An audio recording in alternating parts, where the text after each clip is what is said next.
आजकाल प्रत्येक घरात एकच चित्र पाहायला मिळतं. ताटात जेवण आणि समोर मोबाईल. मूल जेवत नाही म्हणून आई बाबा त्याच्या हातात फोन देतात आणि मुलंही स्क्रीनमध्ये हरवून कसंही करून जेवण संपवतात. वर पाहता हे सोपं वाटत असलं तरी ही सवय मुलांच्या आरोग्यासाठी एक स्लो पॉयझन ठरत आहे. जेवताना फोन बघण्याच्या या वाईट सवयीमुळं मुलं एकतर अंडरवेट म्हणजेच कमी वजनाची होत आहेत किंवा ओव्हरवेट म्हणजे लठ्ठपणाचे शिकार होत आहेत.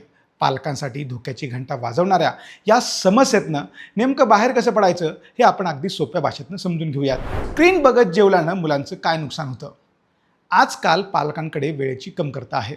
मूल रडतंय किंवा जेवत नाहीये, मग काम लवकर उरकावं म्हणून अनेकदा फोन दाखवून जेवू घातलं जातं. यामुळे पालक तात्पुरते रिलॅक्स होतात, पण मुलांच्या आरोग्याचं मात्र मोठं नुकसान होत होतं. यामुळे पालक तात्पुरते रिलॅक्स होतात, पण मुलांच्या आरोग्याचं मोठं नुकसान होत असल्याचं तज्ज्ञांचं मत आहे. पौष्टिक अन्नाच्या कमतरतेमुळे अंडरवेटचा धोका.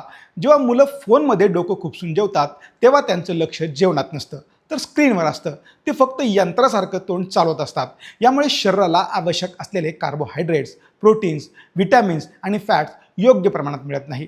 परिणामी मुलांची शारीरिक वाढ खुंटते आणि ती अंडरवेट होतात. मुलं बनताय पिकी इटर. मोबाईल पाहत जेवणाऱ्या मुलांना अन्नाची चव कळत नाही. पुढे जाऊन ही मुलं खूप नखरे करायला लागतात. पालेभाज्या किंवा पौष्टिक अन्न खायला ती नकार देतात आणि त्यांना फक्त त्यांच्या आवडीचंच म्हणजे जंक फूड किंवा गोड हवं असतं. त्यासाठी 1 ते 3 वर्षांच्या लहान मुलांना फोन किंवा टी व्ही स्क्रीनपासून पूर्णपणे लांब ठेवणं अतिशय गरजेचं आहे. मुलांची ही फोनची सवय कशी सोडवायची? मुलांची मोबाईल बघत बघत जेवणाची सवय सोडवण्यासाठी मुलांना वेगळं जीव घालण्याऐवजी ज्या ताटात तुम्ही जेवत आहात त्याच ताटात त्यालाही सोबत घेऊन जेवायला बसा. यामुळे मुलाला तुमचं अटेन्शन मिळतं आणि ते आनंदाने जेवतं. जे तुम्ही मुलाला भरवत आहात ते आधी स्वतः आवडीने खा. आई बाबांना आवडीने खाताना पाहून मुलंही ते अन्न खाण्यासाठी प्रोत्साहित होतात. जेवताना डायनिंग टेबल किंवा जेवणाच्या जागेवर टी व्ही, मोबाईल किंवा टॅबलेट पूर्णपणे बंद ठेवा. सुरुवातीला मुलं हट्ट करतील, पण हळूहळू त्यांना अन्नाची चव कळू लागेल. याशिवाय जेवताना मुलांशी गप्पा मारा. अन्नाचा रंग, चव याबद्दल बोला, जेणेकरून त्यांचं लक्ष अन्नावर राहील. निसर्गाच्या किंवा मोबाईलच्या लहरीपणावर मुलांचं नियंत्रण नसलं तरी त्यांना योग्य सवयी लावणं पालकांच्या हातात आहे.